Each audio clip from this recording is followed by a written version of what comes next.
Bismillahirrahmanirrahim. Assalamualaikum warahmatullahi wabarakatuh. Perkenalkan, nama saya Zikri Sidik, NIM 1202041518182. Baiklah, pada kesempatan ini saya akan mencoba menjelaskan sedikit materi mengenai fikih muamalah yang telah saya rangkum. Yang pertama yaitu mengenai harta. Harta merupakan segala sesuatu yang sangat diinginkan oleh manusia, terutama itu sebagai harta kekayaan. Harta memiliki dua unsur, yang pertama yaitu unsur aniyah dan kedua yaitu unsur urs. Harta memiliki 5 fungsi. Yang pertama yaitu harta sebagai pelengkap untuk beribadah. Yang kedua yaitu untuk meningkatkan keimanan kita kepada Allah Subhanahu wa taala. Yang ketiga yaitu untuk melanjutkan kehidupan dari periode 1 ke periode selanjutnya. Yang keempat yaitu untuk menyelaraskan kehidupan dunia dan kehidupan akhirat. Yang kelima yaitu untuk menegakkan dan mengembangkan ilmu-ilmu. Ada 10 pembagian harta. Yang pertama yaitu harta mulutakawain dan ghair mutakawain. Yang kedua yaitu harta misli dan harta kimi. Yang ketiga yaitu harta istihlak dan harta istimal. Yang keempat yaitu harta ain dan harta dain. Yang kelima yaitu harta mankhul dan ghair mankhul. Yang keenam yaitu harta al-anain dan harta al-naf'i. Yang ketujuh yaitu harta mamluk, mubah dan mahjur. Yang kedelapan yaitu harta yang dapat dibagi dan harta yang tidak dapat dibagi. Yang kesembilan yaitu harta pokok dan harta hasil. Yang ke-10 yaitu harta khas dan harta am. Materi selanjutnya yaitu mengenai hak milik. Hak adalah segala sesuatu yang dimiliki oleh manusia sejak lahir. Milik yaitu kekuasaan terhadap segala sesuatu atau harta yang dikuasai dan dapat diambil manfaatnya selagi tidak ada syarat yang menghalangi. Jadi hak milik adalah hubungan antara manusia dan harta yang diatur dan diakui oleh syarak. Maksudnya yaitu setiap manusia berhak melakukan apapun terhadap harta yang dimilikinya selagi tidak ada hal-hal yang melarangnya.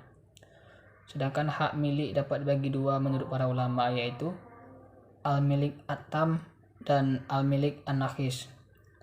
Kepemilikan dapat dibagi tiga. Yang pertama yaitu kepemilikan individu, yang kedua yaitu kepemilikan umum, yang ketiga yaitu kepemilikan negara. Sebab dan cara memperoleh hak milik, yaitu ada beberapa cara. Di antaranya khairul mubahat, yaitu memiliki benda yang boleh dimiliki. Yang kedua yaitu al-ukhud atau akad, al-kalafiyah atau penggantian, at-tawaludu minal mamluk, yang artinya beranak pinak. Berakhirnya kepemilikan, yaitu karena wafatnya pemilik sehingga miliknya berpindah kepada ahli warisnya. Harta yang dimiliki itu rusak atau hilang. Selanjutnya itu kelompok 3, yaitu mengenai materi hal-hal yang dilarang dalam Islam. A yaitu riba. Riba merupakan tambahan yang berasal dari usaha haram yang merugikan di antara pihak dalam sebuah transaksi. Dalam fikih muamalah, riba berarti ekstra yang diharamkan yang bisa muncul dengan utang ataupun pertukaran. Jenis-jenis riba. 1 yaitu riba khor, suatu guna atau tingkat keunggulan tertentu yang disyaratkan terhadap yang berutang atau mutakanif. Yang kedua yaitu riba jahiliyah, yaitu utama ditunaikan lebih dari pokoknya sebab peminjam tidak dapat membayar utangnya pada masa-masa yang ditentukan. B yaitu pengertian gharar. Menurut Imam Syafi'i, gharar adalah apa-apa yang akibatnya tersembunyi dalam pandangan kita, dan akibat yang paling mungkin muncul adalah yang paling kita takuti atau tidak dikehendaki. Yang kedua, menurut Wabah al-Zuhaili, gharar adalah penampilan yang menimbulkan kerusakan atau sesuatu yang tampaknya menyenangkan tetapi hakikatnya menimbulkan kebencian. Jenis-jenis gharar. 1. Jual beli barang yang belum ada. 2. Jual beli barang yang tidak jelas atau baik yang mutlak. 3. Itu jual beli barang yang tidak mampu diserah terimakan. Hukum ghazar. Hukum ghazar berdasarkan hukumnya terbagi menjadi 2. 1. Ghazar yang diharamkan secara ijma ulama, yaitu ghazar yang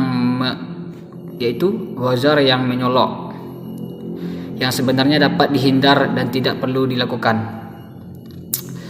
Yang kedua itu ghazar yang dibolehkan secara ilmu ulama, yaitu ghazar ringan.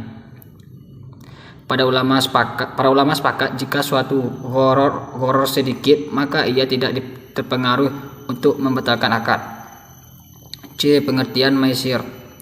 Maisir adalah transaksi yang digantungkan pada suatu keadaan yang tidak pasti dan bersifat untung-untungan.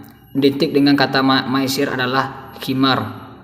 Menurut Muhammad Ayub, baik maisir maupun khimar dimaksudkan sebagai permainan untung-untungan. Dengan kata lain, yang dimaksudkan dengan maisir adalah perjudian. D. Pengertian haram. Kata haram dalam posisinya sebagai lawan dari kata halal adalah istilah yang berhubungan dengan hukum yang dalam Islam, yaitu suatu perkara yang dilarang oleh syarak. Dalam Kamus Besar Bahasa Indonesia, haram disebutkan memiliki beberapa arti. Satu, terlarang oleh agama Islam, tidak halal. Yang kedua, terlarang oleh undang-undang atau tidak sah. E. Pengertian batil. Batil adalah suatu pekerjaan yang diperintahkan agama yang dilakukan seseorang dengan tidak memenuhi rukun atau syarat yang telah ditentukan oleh agama. Misalnya ketika urutan berwudu sesuka hati tanpa melihat urutan yang disuruhkan Nabi, maka wudu itu tidak sah. Secara harfiah, batil atau batal artinya tidak terpakai atau rusak. Oleh karena itu, jika ada perbuatan yang menjurus ke hal yang batil, harus dilakukan pengulangan agar dapat memenuhi sesuai dengan syarat dan ketentuan yang ditetapkan oleh agama Islam. Selanjutnya itu materi kelompok 4, yaitu memahami tentang akad jual beli, salam, isti'rad, murabah, bai'al wakaf, dan bai'al bidamaril aji. Pengertian salam. Salam adalah transaksi jual beli di mana barang yang diperjualbelikan belum ada. Oleh karena itu barang diserahkan secara tangguh, sedangkan pembayaran dilakukan tunai. Secara bahasa, as-salam atau as-salaf berarti pesanan. Secara terminologis, para ulama mendefinisikan dengan menjual suatu barang yang penyerahannya ditunda, atau menjual suatu barang yang ciri-cirinya jelas dengan pembayaran modal lebih awal, sedangkan barangnya diserahkan ke kemudian hari. Syarat utama salam adalah barang atau hasil produksi yang akan diserah terimakan tersebut dapat ditentukan spesifiknya secara jelas, seperti jenis, macam, ukuran, mutu, dan jumlahnya. Apabila ternyata nanti barang yang diserahkan tidak sesuai dengan spesifikasi yang ditentukan di awal, maka nasabah harus bertanggung jawab dengan cara menjadikan barang sejenisnya sesuai dengan spesifikasi atau pengembalian seluruh uang yang telah diterima. Contoh pertama adalah jual beli barang yang belum tersedia saat pemesanan, atau transaksi pembelian uang ditransfer oleh pembeli saat pesanan kemudian barang dikirim. B. Istisna. Istisna adalah secara etimologi adalah masdar dari istisna as-syai', artinya meminta membuat sesuatu, yakni meminta kepada seseorang pembuatan untuk mengerjakan sesuatu. Adapun istisna secara terminologi adalah transaksi terhadap barang dagangan dalam tanggungan yang diisyaratkan untuk mengerjakannya. Syarat utama istisna adalah sama dengan pembiayaan salam, yakni spesifikasi barang dapat ditentukan dengan jelas. Adapun contoh akad isti'rad adalah saat kita memesan lemari kepada penjual lemari dengan spesifikasi dari desain yang kita inginkan. Maka dalam hal ini, kenapa lebih pas diterapkan akad istimah? Karena lemarinya perlu dibuatkan terlebih dahulu. A. Pengertian murabahah. Murabahah berasal dari kata ribun yang berarti untung atau keuntungan. Jadi murabahah berarti saling menguntungkan. Sedangkan menurut istilah, murabahah adalah salah satu bentuk jual beli barang pada harga asal dengan tambahan keuntungan yang disepakati. Dalam murabahah, penjual harus memberitahu harga produk yang dia beli dan menentukan suatu lingkup keuntungan sebagai tambahannya. Murabahah dapat dilakukan untuk pembelian dengan sistem pemesanan. Syarat-syarat murabahah. 1. Bank Islam memberitahu biaya modal kepada nasabah. 2. Kontrak pertama harus sah. 3. Kontrak harus bebas dari riba. 4. Bank Islam harus menjelaskan setiap cacat yang terjadi sesudah pembelian dan harus membuka semua hal yang berhubungan dengan cacat. 5. Bank Islam harus membuka semua ukuran yang berlaku bagi harga pembelian, misalnya jika pembelian dilakukan secara hutang. C. Pengertian bai al-wafa. Bai al-wafa berarti jual beli yang disertai janji. Dalam ensiklopedi hukum Islam menyebutkan bahwa bai al-wafa berasal dari dua suku kata, yaitu al-bai yang berarti jual beli dan al-wafa yang artinya pelunasan hutang, jual beli dengan tenggang waktu. Aset yang dijual beli dalam bai wafa biasanya rumah atau properti, sawah, kebun, atau benda-benda ikhor, yaitu benda yang tidak bergerak. Misalnya, Ahmad membutuhkan uang untuk suatu keperluan. Ia menjual kebun kumarnya sebuah 10 hektar kepada seseorang dengan harga 500 dinar dalam waktu 2 tahun. Keduanya sepakat jika waktu sudah berakhir, maka Ahmad membeli kembali kebun kurmanya seharga penjualan semula, yaitu Rp 500 dinar. Oleh karena akad yang digunakan adalah akad jual beli, maka pembeli boleh memanfaatkan atau menikmati hasil kebun tersebut, sehingga kebun itu mendatangkan keuntungan baginya, tetapi kebun tersebut tidak boleh dijual kepada orang lain. A. Pengertian bai'id bidaman ajil.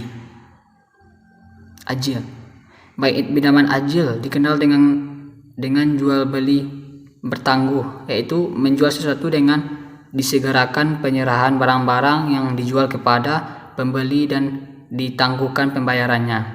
Dari segi bentuknya, jual beli ini berbeda dengan bai' al-salam, yang mana pembayaran dilakukan secara tunai, sedangkan pengantarannya barang ditangguhkan. Syarat yang harus dipenuhi dalam transaksi bai'id bidaman ajil meliputi hal-hal sebagai berikut. Pertama, jual beli harus dilakukan atau barang yang telah dimiliki atau hak kepemilikan telah berada di tangan si penjual. Artinya, keuntungan dan risiko barang tersebut ada pada penjual sebagai konsekuensinya dari kepemilikan yang timbul, dan akad yang sah kedua adanya kejelasan informasi mengenai besarnya biaya yang dikeluarkan dalam jual beli pada suatu komoditas. Semuanya harus diketahui oleh pembeli saat transaksi. Ketiga, ada informasi yang jelas tentang keuntungan, baik nominal maupun persentase, sehingga diketahui oleh pembeli. Keempat, penjual boleh menetapkan syarat pada pembeli untuk menjamin kerusakan yang tidak tampak pada barang. Tetapi lebih baik syarat seperti itu tidak ditetapkan, karena penguasaan barang merupakan kewajiban penjual. Materi kelompok 5 yaitu memahami tentang akad jual beli, bai'in al-inah, bai'in at-tawaruk, bai'in al-dain, bai'in al-muzayadah. 1. Bai' al-inah. Masalah jual beli inah adalah masalah klasik yang secara tidak sengaja terus berkembang hingga saat ini, di mana jual beli inah ini merupakan rekayasa atau perdagangan yang bertujuan untuk menutup keuntungan semasa. Rasulullah SAW melarang jual beli inah karena terdapat unsur riba yang merugikan pihak lain, sebagaimana Rasulullah SAW bersabda, apabila kalian telah menjual belikan dengan cara al-inah dan kalian telah ridho dengan perkebunan dan kalian telah mengambil ekor-ekor sapi dan kalian meninggalkan jihad, maka Allah akan menimpakan kepada kalian suatu kehinaan yang Allah tidak akan mencabutnya sampai kalian kembali kepada agama kalian. Hadis riwayat Abu Daud. Jual beli modal inah. Secara bahasa, al-inah berarti pinjaman, dan dalam kamus tersebut ayana berarti melakukan inah atau hutang, yaitu dengan cara pedagang menjual barang dengan harga tangguh, lalu membelinya dengan bayar tunai dengan harga yang lebih rendah. Yang kedua yaitu bai tawaruk, adalah membeli barang dengan harga tertangguh dari penjual kemudian menjualnya kepada orang lain, bukan penjual pertama secara tunai. Secara umum tawaruk adalah akad jual beli seperti bai al-inah yang melibatkan 3 pihak, bukan seperti kasus bai al-inah. 3. Bai al-adain dan hukumnya. Al-adain merupakan utang dengan maksud penundaan tanggungan yang muncul dalam suatu kontrak yang melibatkan pertukaran nilai. Jadi al-dain adalah harta yang terdapat pada tanggungan orang lain, dan ia termasuk pada penundaan tanggung jawab yang menyebabkan pertambahan nilai. Menjual piutang dengan hutang bisa terjadi dalam 2 bentuk. A. Menjual piutang kepada orang yang berhutang tersebut, yaitu seperti seorang yang berkata kepada orang lain. Yang kedua itu menjual piutang kepada orang lain yang bukan orang yang berhutang. 4. Bai'in al-muzayadah. Bai'in al-muzayadah disebut transaksi jual beli secara lelang, yaitu suatu jenis jual beli di mana penjual menawarkan barang pada beberapa orang calon pembeli. Kemudian para calon pembeli menawarkan harga yang lebih tinggi sampai pada batas harga tertinggi yang dimenangkan oleh salah satu calon pembeli. Lalu terjadilah akad transaksi jual beli. Yaitu kelompok 6 yaitu mengenai akad dalam kerjasama, mudharabah, musyarakah, dan syirkah. Satu pengertian mudharabah. Mudharabah atau khirat termasuk salah satu bentuk akad syirkah. Istilah mudharabah digunakan oleh orang Irak, sedangkan orang Hijaz menyebutnya dengan istilah khirat. Dengan demikian mudharabah dan khirat adalah 2 istilah untuk maksud yang sama. Rukun dan syarat mudharabah. 1. Itu pemilik barang yang menyerahkan barang-barangnya. 2. Orang yang bekerja, yaitu mengelola barang yang diterima oleh pemilik barang. Ketiga, akad mudharabah dilakukan oleh pemilik dengan pengelolaan barang. 4. Mal, yaitu harta pokok atau modal. Yang kelima, amal, yaitu pekerjaan pengelolaan harta sehingga menghasilkan laba. 6. Keuntungan. B. Yaitu pengertian musyarakah atau syirkah. Dimaksud dengan asyirkah menurut bahasa adalah ikhtilah atau pencampuran. Ikhtilah atau pencampuran. Menurut syara, asyirkah diartikan dengan akad antara orang-orang yang berkongsi, berserikat dalam hal modal dan keuntungan. Mengakhiri syirkah. Syirkah akan diakhiri apabila terjadi hal-hal berikut. Yang pertama itu salah satu pihak membatalkan meskipun tanpa persetujuan pihak lainnya. Sebab syirkah adalah akad yang terjadi atas dasar rela sama rela, dan kedua belah pihak yang tidak ada kemestian untuk dilaksanakan. Apabila salah satu pihak tidak menginginkannya lagi. Hal ini menunjukkan pencabutan kerelaan syirkah oleh salah satu pihak. 2. Salah satu pihak kehilangan kecakapan untuk keahlian mengelola harta, baik karena gila maupun alasan lainnya. Yang ketiga itu salah satu pihak meninggal dunia. Tetapi apabila anggota syirkah lebih dari 2 orang, yang batal hanyalah yang meninggal saja. Syirkah berjalan terus pada anggota-anggota yang masih hidup. 4. Salah satu pihak ditaruh di bawah pengampuan, baik karena boros yang terjadi pada waktu perjanjian syirkah tengah perjalanan maupun sebab yang lainnya. Yang kelima itu salah satu pihak jatuh bangkrut yang berakibatkan tidak berkuasa lagi atas harta yang menjadi saham syirkah. Selanjutnya yaitu mengenai memahami akad dalam kerjasama, bait al-inah, bait al-tawarud, bait al-dain, dan bait al-muzayadah. yaitu bait al-inah. Masalah jual beli inah adalah masalah klasik yang secara tidak sengaja terus berkembang hingga saat ini, di mana jual beli inah ini merupakan ijab atau rekayasa perdagangan yang bertujuan untuk meraup keuntungan semata. Rasulullah SAW melarang jual beli inah karena terdapat unsur riba yang merugikan pihak lain. Sedangkan inah merupakan sebuah penjualan di mana seseorang pembeli membeli barang dan seorang penjual dengan harga yang telah ditentukan secara kredit, dan kemudian barang tersebut dijual kembali oleh si pembeli kepada penjual, aslinya dengan harga yang lebih rendah dan pada harga beli sebelumnya. Dan penjelasan di atas dapat dipahami bahwa sebetulnya motif pembeli adalah mendapatkan uang tunai namun mempergunakan barang sebagai perantara untuk mendapatkan uang tunai tersebut. Yang kedua yaitu mengenai bai' tawaruk, adalah membeli barang dengan harga tertangguh dari penjual kemudian menjualnya kepada orang lain, bukan penjual pertama secara tunai.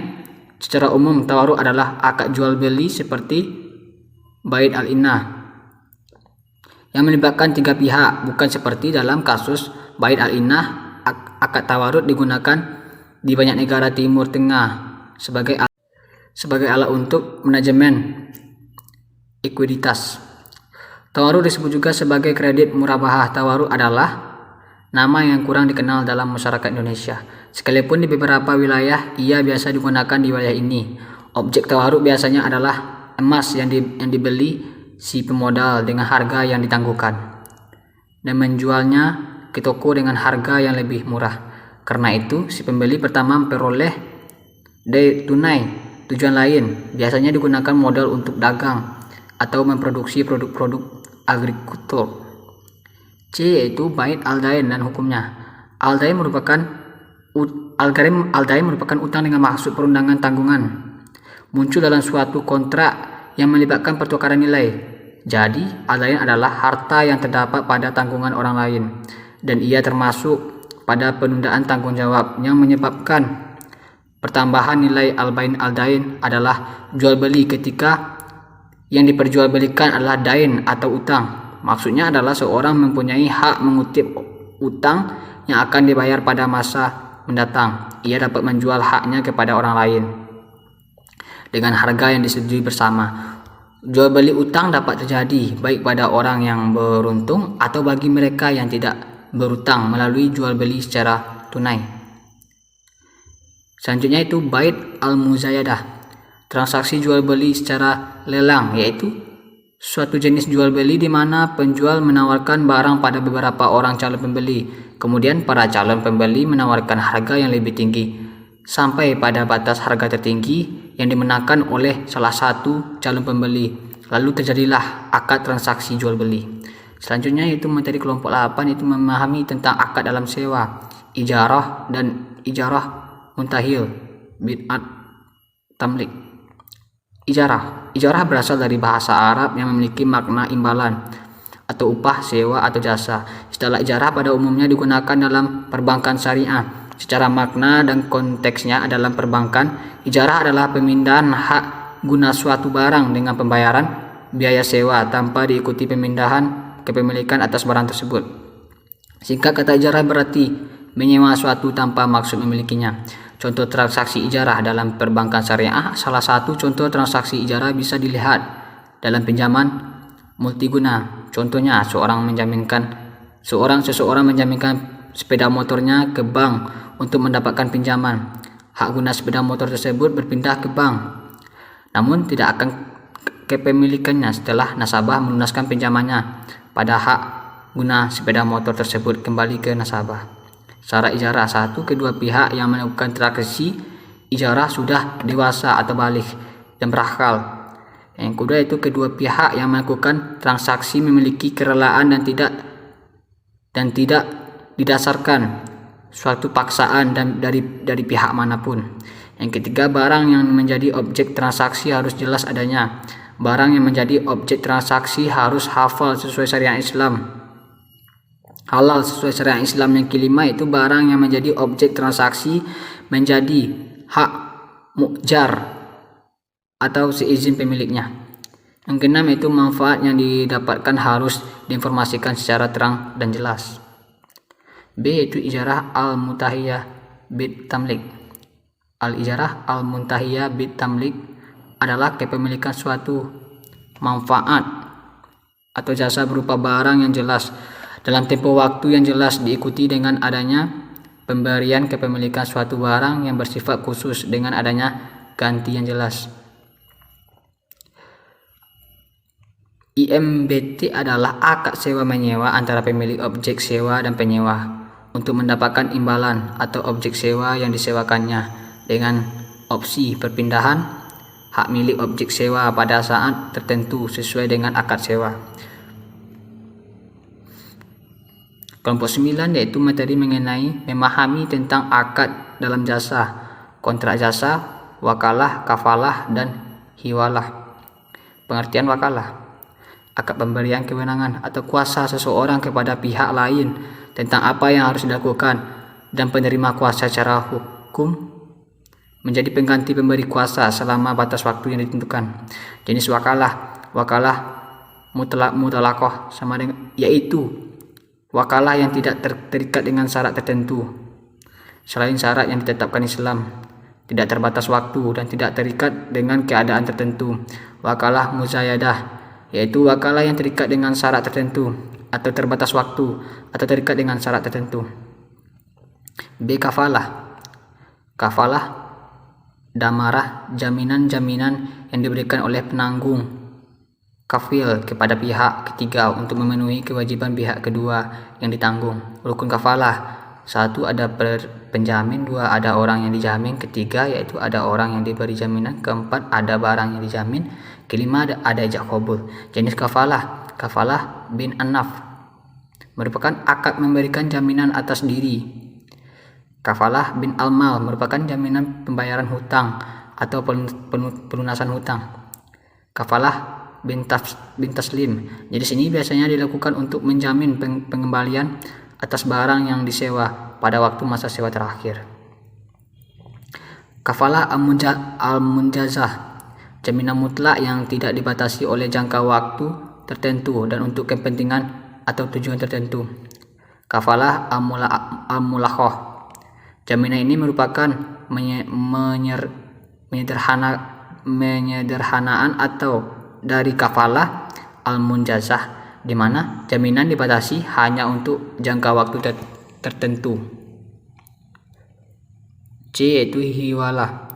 Hiwalah adalah istilah dari kata tahawul, artinya berpindah, atau bahwil berarti pengalihan. Sederhananya, pergantian hiwalah adalah pengalihan utang atau piutang dari pihak kreditur kepada pihak penanggung pelunasan hutang.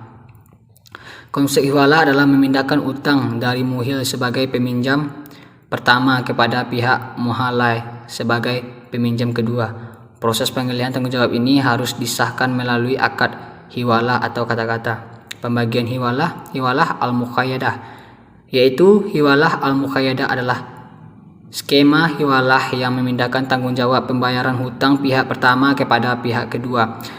Hiwalah al-mutlaqah yaitu konsep hiwalah dengan pengalihan hutang secara tidak tegas sebagai pengganti pelunasan hutang pihak pertama kepada pihak kedua. Syarat hiwalah: 1. Selain rukun hiwalah, terdapat syarat-syarat hiwalah yang harus dipersiapkan dalam menjalaninya. Adapun syarat hiwalah adalah sebagai berikut. Yang kedua, pihak berhutang atau muhil dalam melaksanakan akad ini. Yang ketiga, pihak muhalalah harus bertanggung jawab dalam menanggung hutang setelah adanya kesepakatan bersama muhil.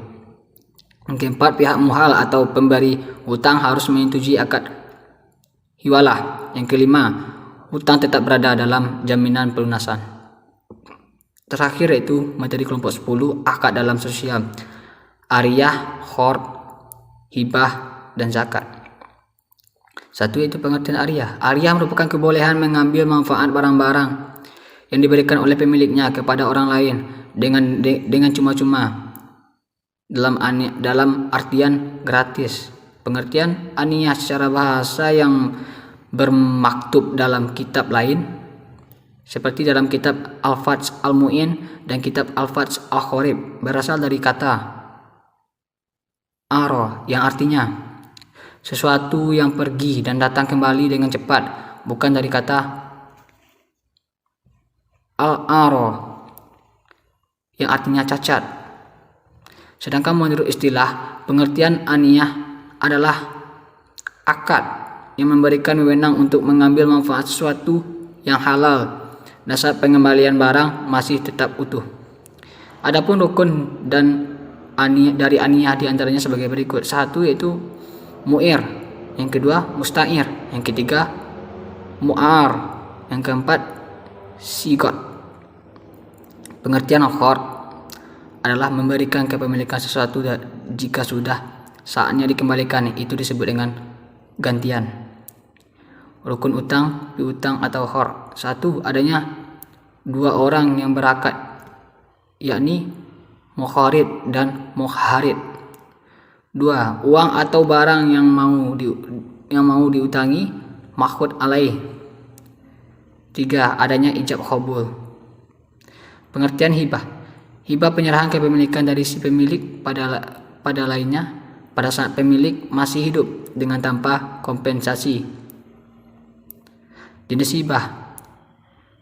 Hibah ditinjau dari segi level antara pemberi dan yang diberi. Ada tiga jenis, yaitu A. Hibah apabila dari orang kaya pada orang yang lain, maka itu tujuannya untuk mewadah dan menghabbah atau kasih sayang. B. Apabila dari orang kaya pada orang miskin, maka itu untuk tujuan kebaikan. C. Apabila dari orang miskin pada orang kaya, maka umumnya bertujuan untuk mukafa'ah. Dua macam hibah ditinjau dari segi niat pemberi. Hibah ada dua macam. Satu, hibah mutlak, yaitu hibah yang dilakukan tanpa mengharapkan timbal balik, hanya mengharapkan pahala dan kasih sayang, baik pada yang lebih rendah level ekonominya atau pada yang lebih tinggi atau pada samanya. Hibah mutlak hukumnya sunnah berdasarkan pada hadis riwayat Bukhari dan Muslim dari Aisyah di atas. Hibah mutlak tersebut juga dengan sedekah. Yang kedua, hibah mukhayadah, yaitu hibah yang dimaksudkan untuk mendapatkan keuntungan duniawi. Hukumnya sama dengan jual beli. Hibah mukhaniyah ini umumnya terjadi apabila pemberi hibah berharap orang yang mendapatkan hibah akan memberikan hibah atau hadiah yang nilainya lebih besar. Zakat berasal dari bahasa Arab, yakni zaka yang artinya bersih, suci, subur, berkembang. Jenis zakat adalah terbagi menjadi dua, yaitu zakat mal dan zakat harta. Yaitu zakat mal, zakat harta, dan zakat fitrah atau macam-macam zakat.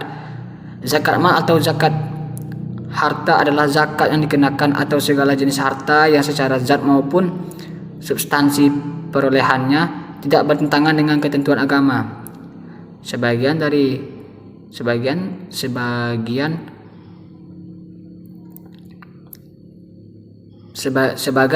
contoh, zakat mal terdiri atas uang, emas, surat berharga, penghasilan profesi dan sebagainya.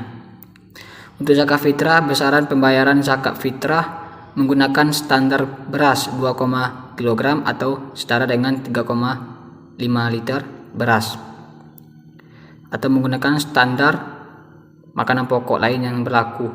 Zakat fitrah ini dibayarkan setahun sekali saat bulan Ramadan. Di Indonesia, pembayaran zakat fitrah biasanya dilakukan menjelang mendekati hari raya Idul Fitri.